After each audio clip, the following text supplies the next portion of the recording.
So the third one, which is the last one, it's about developing a language of science through cooperative learning in rural grade 11 classroom. That paper will be presented by Mr. Obilana from Practice Educational Services. Over to you, sir. Thank you, ma'am. Good afternoon, colleagues. You are speaking to Mr. Obilana from Practice Educational Services. I'm here to present a topic of developing the language of science in grade 11 life science classroom. As we know that our learners, especially in rural areas, they struggle in the areas of life sciences. And unfortunately, as a company, we didn't fit to assist our learners because we are so passionate about rural areas. And many of the students in the rural area, they struggle apart from the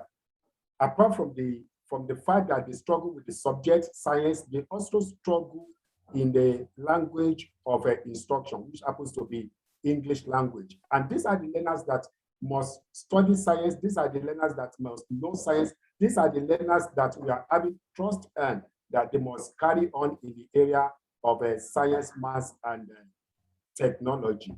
However, we came up with a research which was supervised by late Professor William Fraser, blessed memory of University of Pretoria, in year 2018 and 19. In that research, we use a certain model, and which I'm going to discuss with you today. Now, as you can see, the first slide, life science learners in rural area, because like I said, our research was based in rural area, Limpopo specifically, where they struggle with language of instruction, that is English language. As you can see, mother tongue, most of them, they speak Sipedi as a mother tongue, and as well, they had to be taught in English language. So the mother tongue and the language of instruction are known as a non-academic or non-technical language. And the subject itself, what happens to the science, have its own language. And what is the name of, what we call that language? We call it language of science. And language of science is called academic or technical language. However, how are these learners going to improve? How are they going to perform when they struggle with English language? And the language of science have its own, like I said, have its own language, which are, some of them are foreign language that derive from foreign language like Latin, Greek, and so on. And here is our learners who must pass. So we came up with a particular methodology, and in that methodology, we use a certain approach. The approach is known as participatory reflection action, because we need to bring these learners together. Don't forget that there are some methodologies, there are some strategies that cannot be used and in order to assist our learners in classrooms. For example, code switching, it has its own disadvantages. Graphic organizer, it has its own disadvantage, and so on. So we are saying we can assist these learners, we can assist our learners by incorporating them or putting them into cooperative learner. In putting them through cooperative learner, we adopt an approach known as participatory reflection action. What is participatory reflection action? Participatory reflection action is a methodology or an approach which has cooperative qualities, and it is found to be very effective teaching and learning strategy that allows learners to take ownership of their own learning. So, and they identify the problems. What is the problem? The problems of language of science. What is this problem of language of science? And what does language of science contain? It contains substance. This substance are divided into the concepts, the terminologies, and the vocabularies. And as well, when they are performing practicals, which we call the process skills, it has its own language as well that our learners must master. And how can they master this this language, that it will not distort the original meaning? Because we must understand there are some of these terms, there are some of these concepts that are used in everyday life.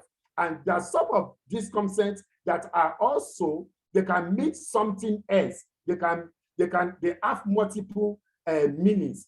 For example, I can give you an example. You know, a teacher wants to teach a cell. When you ask a learner what is a cell, a learner can tell you a cell is a basic unit of life. That is in life sciences, which is correct. And another learner can as well tell you that a cell is a torchlight. Another learner can tell you that a cell is a prison. So are you saying all these learners are not correct? They are correct, but then what does it mean in that particular subject, in that particular topic that you are presenting to the learner? So we like I said, we put in the participatory reflection action, which we adopt as an approach, and then we put our learners into cooperative learning. Cooperative learning simply means that these learners must work together. So in our this is it. You can see this is the model. We have the life science learners, we have the cooperative learning, and we in the second part, the top part, you have the language of science, English language of medium instruction, and learners in the rural area. Now, what we do, we divided these learners into groups, and each group comprises of all cognitive level. That is, in each of the group, we have learners that are above average, we have learners that are average and in terms of performance, and we have learners that are below average in terms of performance. And each of them are in each of the groups that we divided these learners into. So what we also do is that we identify some substance, some terminologies, and we identify some vocabularies, and we give it to the learners after we have done a workshop with the learners. You know, the workshop simply means going through them, by teaching them and so on. So we identify some of the terminologies, some of the concepts that are there in the subject. We also identify some of the concepts that you can find in the syntax, that is in the process skills. So we give them to the learner in each of the group, so that they can come together and provide meanings to the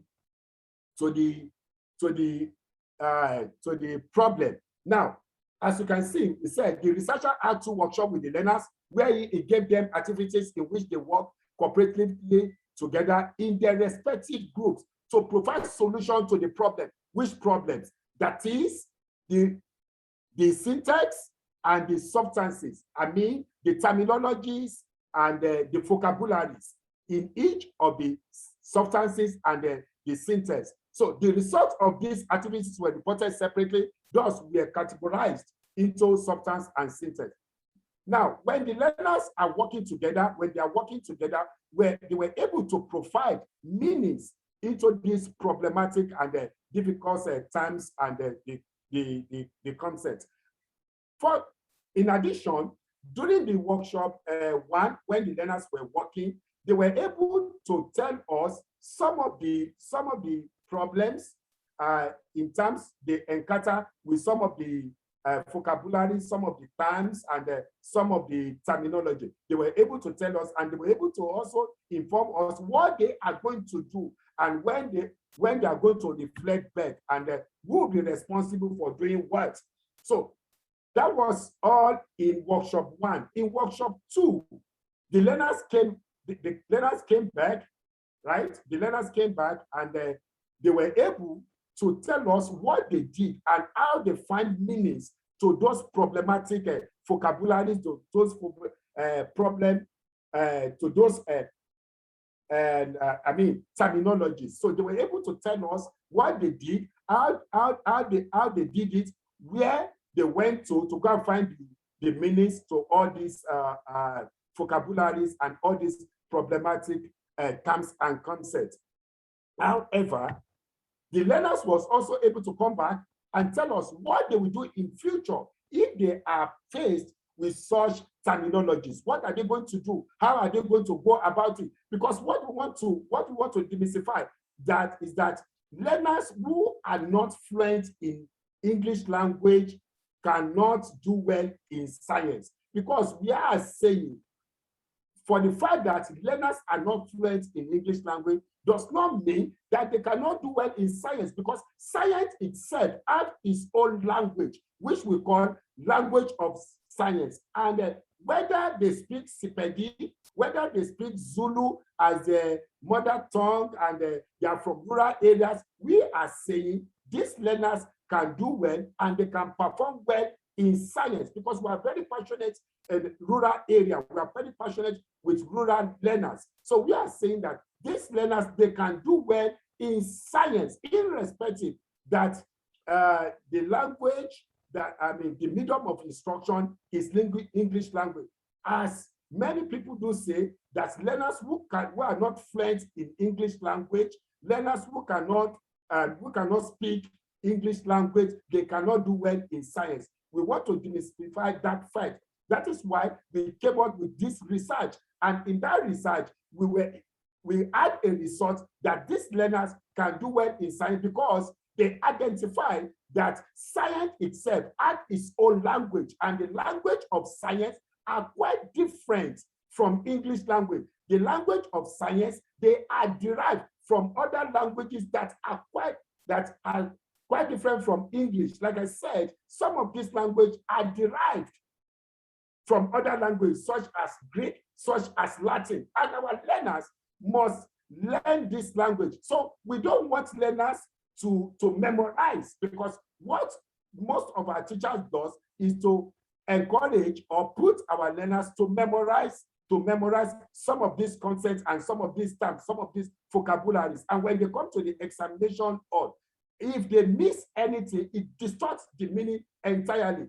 Then we also want to show our learners that some of the terms that are used in everyday life does not really mean does not have the same meaning in the subject of science. For example, they will talk about energy, they will talk about power, they will talk about strength, all sorts of that. So what it means, what they are used for in everyday life, is quite different from their meaning in science. And at the same time, we also want to show our learners that there are some terminologies and vocabularies that are used in science that they do have multiple meanings. And how do we have to let them know this? That is why we put them through that kind of approach, cooperative learning and using participatory reflection action. Now, let me come to the recommendation. What do we recommend?